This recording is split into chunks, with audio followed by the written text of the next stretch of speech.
dan juga melaksanakan seminar bertemakan plateau effect ya, don't avoid it. Plateau effect itu adalah fase berhenti sebentar, tapi bukan berarti nggak maju. Nah, jadi jangan khawatir, prinsip perlahan tapi pasti itu nggak buruk.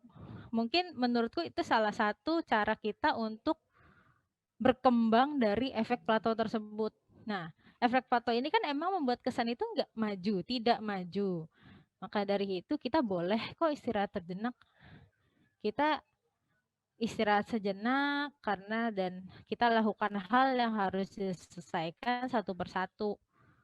Teman-teman tahu kan yang namanya multitasking?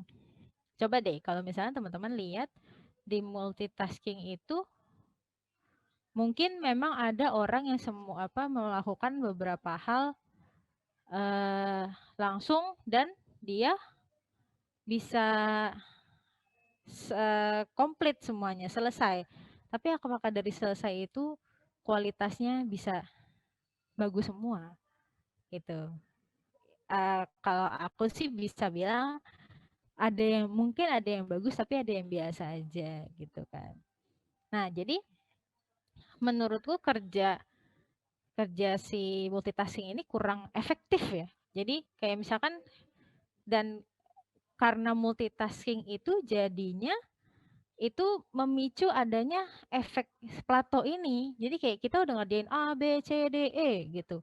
Kita udah ngerjain semua nih. Terus tiba-tiba kita kayak aku udah ngerjain semua terus aku harus apa lagi? Nah, itu salah satu pemicu dari masuknya kehidupan kita masuk ke efek plato tersebut gitu. Jadi kalau misalkan teman-teman kayak udah ngerasa aduh kayaknya aku udah ngerasain semuanya tapi kok nggak berkembang ya, aku tuh nggak ngerasa kayak kok aku di sini-sini aja gitu. Coba ditilik kembali ke apa yang kamu kerjain, misalkan kamu bekerja kah atau sekolah kah, kamu merasa nggak ada perkembangan di belajar kamu di sekolah kamu, coba kayak kita lihat lagi, kita pelajari kembali apa sih yang masih kurang dari beberapa bagian tersebut, bagian mana yang bisa masih kita kembangkan gitu. Yang kedua, adanya perubahan nggak harus kasat mata ya. Nah, yang merasakan adanya perubahan pertama kali pada sesuatu itu aku bisa jamin itu adalah diri kita sendiri. Iya sih, tanggung jawab atas pekerjaan kepada orang lain itu ada. Dan kadang kita suka sakit hati ya. Aku sih nggak tahu ke teman-teman gimana, tapi mungkin kayak ada misalkan aku ngerjain A, terus nanti bosku bilang, aduh ini kurang, kamu kok kalau kerja gitu mulu sih, misalkan kayak gitu. Nah itu sakit hati pasti, tapi dari situ kan berarti ada tandanya bahwa, oh berarti aku harus cari cara lain nih, supaya supaya bisa dapat hal yang lebih positif lah dari orang yang melihat kita tadi gitu. Nah, ambil sisi positif dari kritik seseorang dan jangan selalu meratapi diri karena merasa perubahan diri tidak memuaskan orang lain. Karena jujur kita itu hidup untuk diri sendiri dan orang lain. Jadi di satu sisi kita harus memikirkan diri sendiri, tapi di sisi lain kita tidak boleh tutup mata sama apa yang orang lain katakan. Balik lagi ambil sisi positifnya. Mungkin ini hal yang sedikit sulit ya, tapi kalau misalkan teman-teman terbiasa nanti akan bisa gitu ya. Karena practice makes perfect, bisa karena biasa. Ya enggak? Yang ketiga, jangan lupa masih ada faktor selain diri sendiri. Maksudnya apa? Jadi jika teman-teman udah ngerasain nih semuanya tuh aku tuh udah melakukan semuanya dengan sempurna sesuai dengan apa yang aku mau, apa yang aku bisa, tapi hasilnya kok aku nggak bisa ya, nggak sesuai ekspektasi gitu kan. Nah, lihat lagi yang memengaruhi hal-hal tersebut tuh apakah pure beneran diri kamu doang atau memang ada faktor eksternal lain yang bisa mempengaruhi hal tersebut gitu. Jika iya, jangan khawatir. Ingat, nggak ada hal yang sempurna dan bekerja sesuai dengan rencana blok gitu, nggak ada gitu kan ya. Nah, maka dari itu kita harus terbuka akan faktor-faktor yang dapat membuat apa yang sedang kita lakukan itu berkembang, dan itu bisa nuntun masalah ke jalan keluar gitu tuh. Nah, kalau saya bisa share sedikit, ya tadi juga udah disebutkan di awal bahwa saya ini adalah lulusan sekolah musik. Kalau dulu saya itu latihan musik klasik, saya bermain gitar klasik, latihan itu per hari bisa 6-8 jam sehari. Latihan musik klasik aja terus gitu ya. Itu sampai pada satu keadaan di mana saya merasa kok kayaknya ini diam di tempat ya, kayaknya kok saya jenuh ya. Jadi plato yang saya dapatkan di situ adalah plato perasaan stuck gitu, perasaan jenuh, tidak ada hal yang exciting lagi yang tadinya saya belajar gitar klasik, wow progresnya cepat, terus rasanya kok tiap kali main gitar klasik, wow excited banget. Tapi karena saya sudah memberikan again tadi input yang sama berulang kali dengan jumlah waktu yang ekstrem, akhirnya saya pun menjadi immune akan rasa excited itu gitu.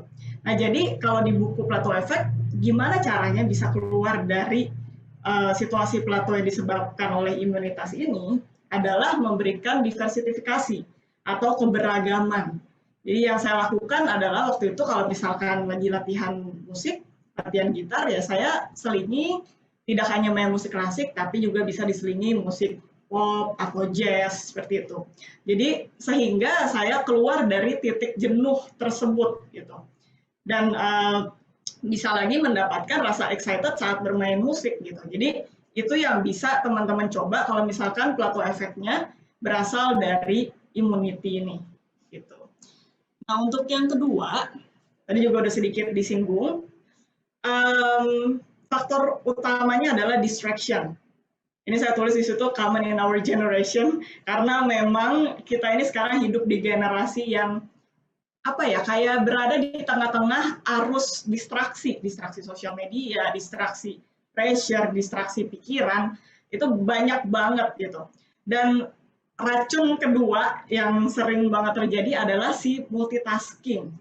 Tadi juga udah disebutkan, multitasking ini sebenarnya tidak ada teman-teman. Multitasking itu cuma kita loncat dari satu hal ke hal lain dengan sangat cepat, tapi kita tidak memberikan atensi kita 100% ke situ. Nah, makanya akhirnya kadang-kadang orang yang sering multitasking itu juga merasa lelah, ya, energinya kayak terkuras, karena itu ibarat kayak loncat ke satu pohon ke pohon yang lain dengan sangat cepat gitu. Nah, akhirnya produknya adalah kita jadi kehilangan fokus sebenarnya. Dan yang menyebabkan ini menjadi plateau, saya ambil contoh di sini kalau misalkan teman-teman ada yang kerja di kantor gitu ya. Misalkan di depan mata ini ada satu tugas yang semestinya bisa selesai dalam 1 jam. Tapi karena kita terbiasa dengan yang namanya distraksi, ada chat masuk, kita lihat, ada yang manggil, kita nyamperin, ada tab masuk, ada apa di atas itu di komputer, biasanya ntar buka tab-tab yang lain gitu kan. Jadi terlalu banyak distraksi yang sebenarnya ini bisa sangat mudah kita hadapi gitu. Kita selesaikan itu bisa dengan sangat mudah. Tapi karena kita sudah terbiasa again dengan kita terserat di arus distraksi tersebut, jadinya kita nggak bisa mengontrol diri. Jadi kehilangan fokus. Jadi yang mestinya tugas tadi selesai dalam 1 jam, ini berada di status plateau, diam di tempat, dan akhirnya ya selesainya lebih lama gitu. Bayangin kalau ada satu orang lagi yang kerjanya fokus hanya mengerjakan apa yang di depannya tanpa mengikuti arus distraksi, itu progresnya bisa sangat cepat gitu ya, selesainya benar-benar cepat dibandingin orang yang beralih dari sini ke sana gitu. Bisa progresnya naik terus stagnan, naik lagi, stagnan lagi, akhirnya makanya waktunya terbuang lebih lama. Nah, gimana cara mengatasinya?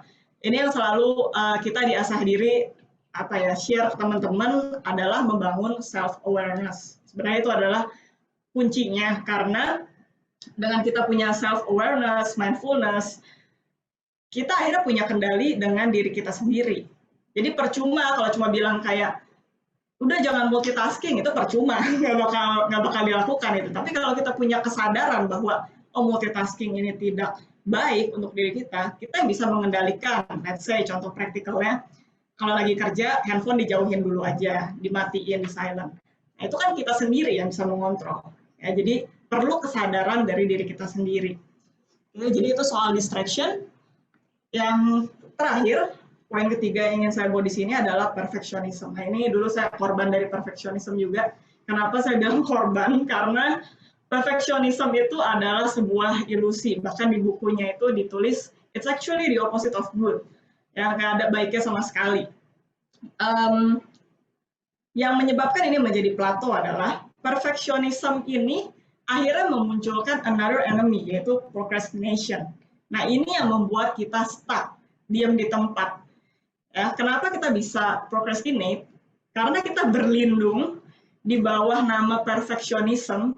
Kayak contohnya, dulu saya mau bikin konten ya, harus rutin bikin konten. Saya menganggap diri saya perfectionism. Nah, selalu tiap kali mau bikin konten, bilangnya, ini kayaknya kontennya belum oke deh, kayaknya masih ada yang kurang, besok aja lah. Kayaknya hari ini gue belum siap deh, kayaknya mentalnya belum siap deh, besok aja deh bikinnya. Nah, akhirnya ditunda-tunda, sebenarnya bisa selesai konten itu dengan sangat cepat, saya tunda-tunda terus karena berlindung di bawah perfectionism itu. Oke, ini adalah when doing more doesn't get you more. Kok kita, kapan sih kita melakukan lebih tapi kita nggak mendapatkan lebih. Jadi kita tuh udah kerja keras dengan apa ya, dengan usaha yang keras, tapi kenapa hasilnya kok sama aja.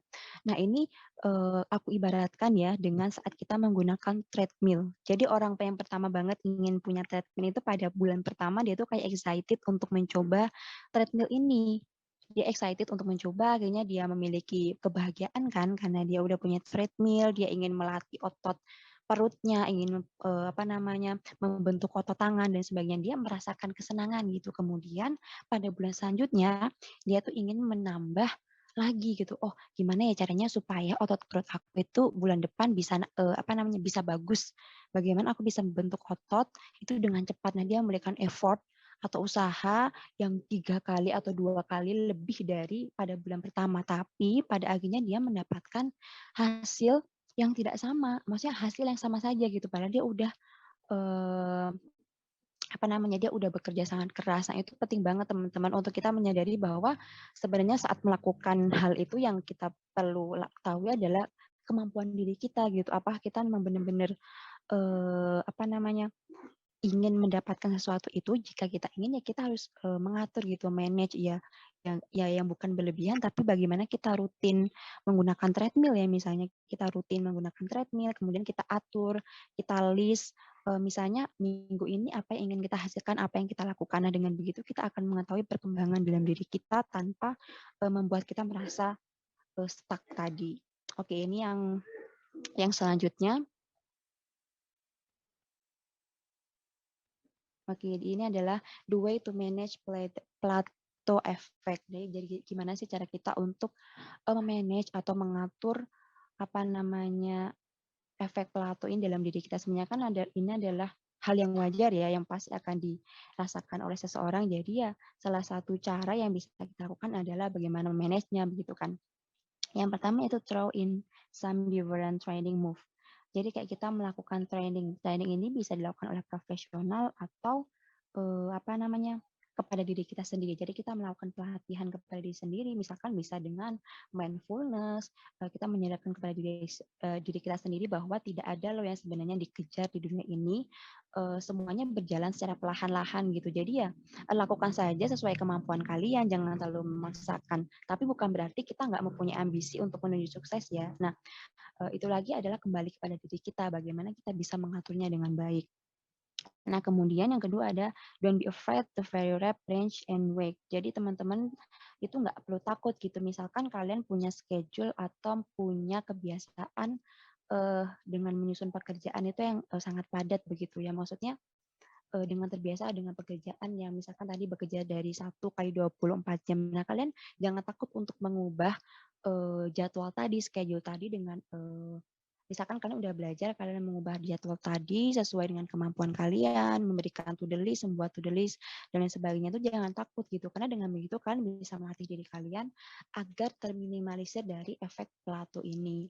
Oke, kemudian yang ketiga yaitu workout in groups or alone. Jadi workout itu kayak kita tuh bekerja di luar atau kita keluar bersama, misalkan dalam sebuah pekerjaan, dalam sebuah organisasi atau perusahaan itu kita mengalami atau karyawannya itu mengalami plateau efek. Nah, itu kita bisa workout atau kita keluar bersama mereka, kita jalan-jalan, kita me time bersama teman-teman kita. Kemudian yang terakhir yaitu ada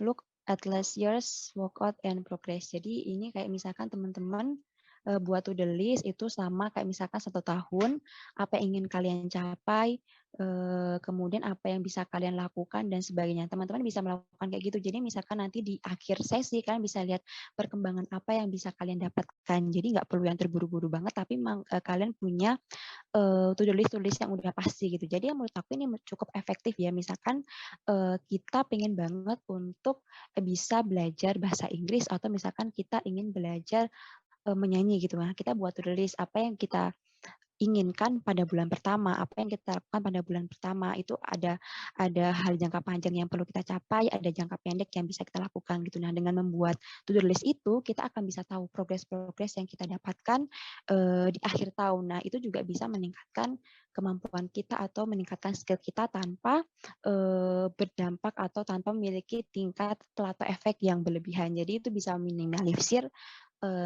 plateau efek dalam diri kita.